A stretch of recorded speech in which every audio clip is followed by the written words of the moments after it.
I recently just released £29,127 from one property that I own in Birmingham. In this tutorial, I wanted to take you through the refinancing process step by step using the refinancing template I have created. I'm going to show you everything from the mortgage statement all the way through to the final completion statement, showing you the balance of £29,127 being transferred into my account. I also created a simple framework that can help you quickly decide whether or not you can release money from your property. For example, you can see that if the loan to value on your property is less than 75%, then you might be able to release some cash from your property. This process applies to investment property but can also be applied to residential property. Refinancing is where you decide to get a new mortgage product on your existing property. Now, this could be for a buy-to-let property, like in my example, but this also could be your residential property. But for the purposes of this video, I'm going to focus on my buy-to-let property. The new mortgage product will pay off your existing lender and hopefully, like I will show you, release some money in the process. My pain point. The reason I decided to refinance my property was that the mortgage was coming to an end. My existing buy-to-let mortgage with the Mortgage Works was 2.24%, and this was due to end on the 30th of November 2024. The monthly repayment was £196.46 per month. If I decided to do nothing, then the mortgage would move over onto the managed variable rate, which was a shocking 8.99%. The monthly repayment would have been £799.65, nearly 4 times what they were currently. I had two options. My first option was to do a product switch. A product switch is where you can choose a new product with your existing lender. You don't have to get a new valuation, go through legals. Your existing lender simply moves you onto another product. The downside with this is that it's usually only the existing balance which they will transfer over. So if you have some equity in the property, you won't be able to release any of that. In terms of my property, this is what they sent me. Let's go through it. They were offering me the option of a 2-year, 3-year and 5-year fix, which varied in the loan to value. They were offering me from 65% to 75% loan to value. They gave me the option of a tracker mortgage for 2 years, but the rate was quite high, and so I discounted that straight away. They then finally gave me the option of the lifetime variable, which was 8.49% for the lifetime of the mortgage. Again, I discounted that straight away as well. They automatically valued my property at £184,219, which based on the loan outstanding gave my property a loan to value of 57%. It can be quite confusing looking at all the options and deciding on which option might be best. There is a trade-off between the arrangement fee the lender is charging and the length of the product and the monthly repayments. For example, if I went for a 2-year fix with no arrangement fees, then my monthly payments would be £463.50. If instead I went for a 2-year fix with a 3% arrangement fee, then my monthly payment would have been £360.08. Each option would obviously impact the loan balance and my monthly cash flow. If there is no arrangement fee, then my loan balance remains the same, but due to the higher interest rate, my cash flow would be less. If I choose the product with an arrangement fee, then my loan balance will increase, but my monthly cash flow will be higher as the interest rate is lower. One of the things you have to consider is where interest rates will be. If you expect interest rates to fall, which is the expectation, then it might not make much sense to lock into a 5-year fix unless for rental stress testing purposes you need a 5-year fix, as the stress testing used by lenders is more lenient. New lender. The second option was to approach a new lender to see if I could get a better product. In my example, if I decided to go to a new lender, then I assumed that the valuer would value the property at least at £184,219. At 75% loan to value, that would give me a loan of £138,164. I could use this money to pay off the Mortgage Works. The balance outstanding on the mortgage was £105,141, which would mean I could potentially release £33,023. So I decided to remortgage this property so that I could release some of the equity, which I would use to buy more property. I made a video on momentum property investing. If you haven't seen that video, then make sure you check it out, as it shows how I went from 0 to 23 properties using this method. I needed to find out how much my property was worth and what the market rent was so that I could provide this information to my broker, who would then try and find me the best possible deal. Step 1. Find out how much your property is worth. Before you approach your mortgage broker, you need to do some research in terms of what your property might be worth. This is what I did to bed down the valuation of my property. I went on to rightmove.co.uk. I entered the postcode for my property and set the filters to find comparables based on my property. So for example, 3-bed terraced properties. I wanted to check what was on the market, but also what was under offer. I also contacted my letting agent to get an idea of what was happening in the local market and the likely value. I asked if they had sold any properties recently and asked what they thought my property was worth. My comps and the agent said roughly £200,000. The next step was to find the rental income. Step 2. Find out how much your property will rent for. Now, I was already renting out my property at £1,000 per calendar month, but I wanted to check what the market rent was for the property. I went on to rightmove.co.uk. I entered the postcode for my property and set the filters to find comparables based on my property, so 3-bedroom terraced properties. I wanted to check what was on the market, but also what was marked let agreed. You can also contact your local letting agent to get an idea of what was happening in the local market and the likely rental value. My comps and the agent said roughly £1,000 per month. Step 3. I provided this information to my broker, who came back with the following suggestion. BM Solutions, who were offering me the following: a 5-year fix at 4.52%, a maximum loan of £135,000, the monthly payments would be £506.59, the lender fee was £0, and this product offered a free valuation and £300 cashback on completion. Step 4. Check the outstanding balance on your existing mortgage. Review your annual mortgage statement. I checked my mortgage statement and it said that the balance outstanding was £105,678. Step 5. Complete the refinancing tracker. Enter how the property is held, in your personal name or in a limited company. Your broker will need to know this information, as the products available will be different. I own this property in my personal name, so we enter personal name. Enter the address of the property. So for me, this was Rosefield Road.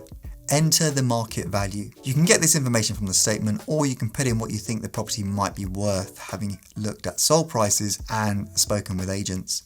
The market value of my property came back at £183,524. I purchased this property for £87,000.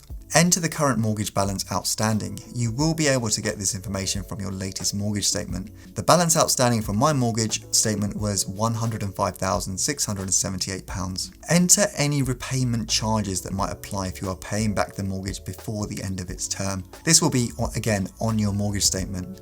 There weren't any on my mortgage statement, so we enter £0. The rental for this property is £1,000 per calendar month. Enter the management fee you pay to have your property managed. I paid 12% for this one, so the management fee is £120 per month. Enter your monthly mortgage cost. My mortgage cost was £196 per month. So my cash flow from this property on its existing mortgage was £684 per month. The gross yield is basically the monthly rent multiplied by 12 and divided by the value of the property. So in my example, the gross yield was 6.54%. Enter the date when your mortgage is due to expire. My mortgage was going to end on the 30th of November 2024. Enter the maximum loan you might be able to get. You can get this from your broker once you have provided them with the information in terms of the property value, rental income, and how it's owned, so in your personal name or in a limited company. My broker said that based on the property, the maximum this lender would be willing to lend was £135,000, which was roughly 74% of its market value. Enter the interest rate provided by your broker. My broker said the interest rate was going to be 4.52%. Enter the monthly cost provided by your broker. The cost is per calendar month and was going to be £506.59 based on the interest rate and loan. My revised cash flow was going to be £373. Enter the valuation fee charged by your new lender if there is one. My new lender offered a free valuation, so there was no valuation fee. Enter your broker's fee in arranging the new mortgage. In my example, there was a broker fee, but I paid this after the mortgage had gone through. So here I'm going to put 0 just to make sure this reconciles back to the completion statement I received from my solicitors, but you can add this here as your broker is likely to charge a fee. Enter any incentives the lender might offer you, such as cashback on completion of the mortgage. My lender offered £300 cashback on completion of the mortgage, and so we put in £300 here. Enter the legal fees for the remortgage. Your broker will be able to provide you this. Your broker will usually provide you with an estimate, as it is usually what the lender gives them. In my example, the actual legal fee came to £495. This shows the funds you could release upon the refinance, if positive. In my example, I released £29,127.48, and this agrees to the completion statement sent through by my solicitor. So in summary, I released £29,127.48 from this property on the refinance.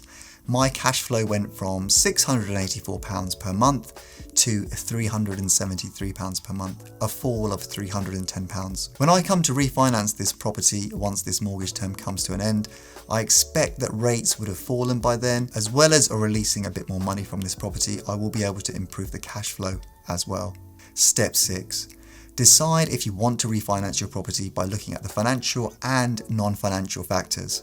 Once I was happy, I gave my broker the go-ahead to have the buy-to-let mortgage application submitted, and the lender then reviewed the application and sent out a surveyor for the valuation. The lender actually ended up doing a desktop valuation. They didn't physically send someone out. This can be quite disappointing, especially if you feel your property is in good condition and worth a lot more than the online valuation. The online valuation usually takes the purchase price and applies an uplift based on how house prices have moved according to the house price index. BM Solutions valued my property at £183,524 and gave me a maximum loan to value of £135,000. If I use this to pay back my original lender, which was £105,678, this would release £29,127. I was happy to go ahead. Once I'd agreed to go ahead, then BM Solutions completed the conveyancing process and my mortgage completed in January 2025. FAQs. Some of the questions or concerns I had before I learned about the refinancing process were as follows. I have split these into financial and non-financial considerations. Will the interest rate be higher? In the current interest rate environment, yes, your interest rate is likely to be higher than the rate you have been on previously. It's important to make sure you are charging the market rent for your property, as rents have increased significantly. And also remember that you might be able to release some more money which you can use to invest more. What loan to value will I get? Generally, you can refinance up to 75% loan to value. Your broker will be able to confirm the loan to value based on the value of the property, the rental income, and how it's held, whether that be in a limited company or in your personal name. Do you need or want to release equity from your property? I personally wanted to release the equity from my property so that I could use the money to invest further. I personally see it as dead money otherwise, and I might as well not have the property if I'm just going to let it sit there appreciating in value forever. Are there any fees and costs to take into account?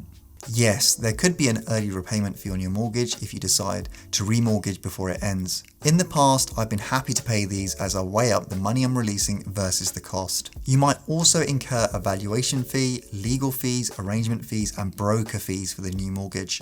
In terms of my refinance, I was happy to give it a go as the new lender offered a free valuation and offered me £300 cash back on completion. So make sure you know your costs up front and are happy with those, as this will ultimately reduce the amount of money you will release. Try and go with a lender that offers a free valuation. That way, if you're not happy with the surveyor's valuation, then you could do a product switch instead. Will my cash flow be impacted?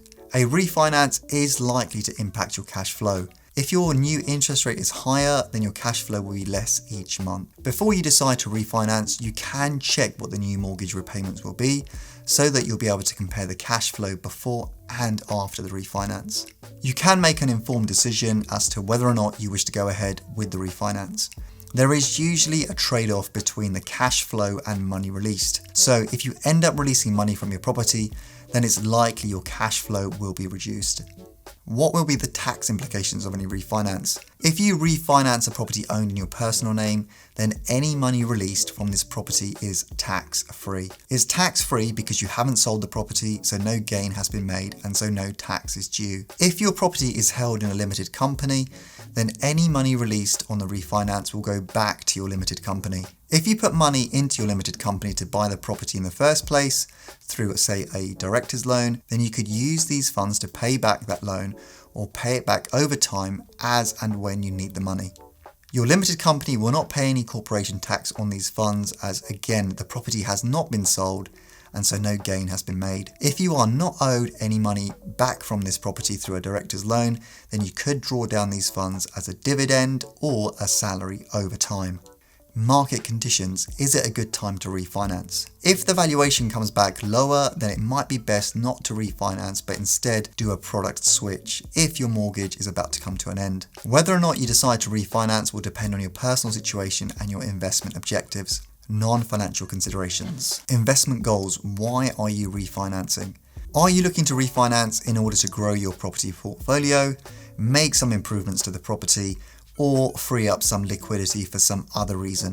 These are really important considerations and will help you decide. Long-term versus short-term needs. Are you looking to release money now, so the short term, or are you looking to do this in the future, the long term? Lender terms and flexibility. Make sure you check your new lender's terms. Does the lender charge an early repayment penalty? Does it offer a free valuation and any incentives such as cash back? Risk assessment. Are you happy with the lower cash flow if you do indeed decide to refinance and release some money from your property? If you are concerned, then you could look to keep some of that money in a separate account and use it for unexpected emergencies and repairs, which will help reduce your risk. Time and effort involved. How much time will it take to do the refinance, switch lenders, and go through the conveyancing process? The process can take 4 to 6 weeks, so make sure you plan accordingly. You should be looking at your refinance option at least 2 months before your current mortgage is coming to an end. Free refinancing template. I've put my refinancing tracker in the link in the description of this video. If you have got equity in your property and you want to see how much you might be able to release, have a play around. Let me know if you have any questions in the comments below. I'd love to help.